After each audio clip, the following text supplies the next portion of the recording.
Denise Cariesta makin kecele. Lihat rumah tangga Ayu Dewi dan Reggy Datau kini. Saat Reggy Datau dilanda isu selingkuh dengan Denise Cariesta, Ayu Dewi tak henti-hentinya mengunggah kemesraan bersama sang suami. Bahkan, Ayu Dewi seolah tak peduli ketika Denise Cariesta begitu vokal menyindir pria berinisial RD yang diyakini adalah Reggy Datau. Ketika Denise Cariesta menunjukkan bukti bahwa pria yang berselingkuh dengan dirinya adalah Reggy Datau pun, Ayu Dewi tak bergeming.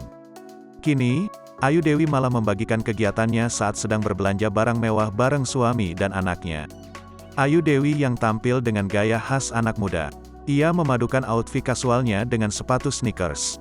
Senyum bahagia pun terukir di bibirnya. Sementara itu, di seberang meja ada Reggy Datau yang juga tersenyum ke arah kamera. Reggy berpegangan pada kursi yang diduduki putrinya. Lewat caption, dapat diketahui bahwa Ayu Dewi dan Reggy Datau sedang berburu furnitur mewah untuk mengisi rumahnya. Reggy dan Ayu berburu furnitur setelah mengambil rapor sekolah buah hati mereka. Abis terima rapor terus lanjut hunting furnitur syariahan. Kalau hari ini giliran cari meja makan, kira-kira yang cocok yang 2 kaki, 4 kaki, 7 kaki apa kaki 1000 kira-kira, tulis Ayu Dewi.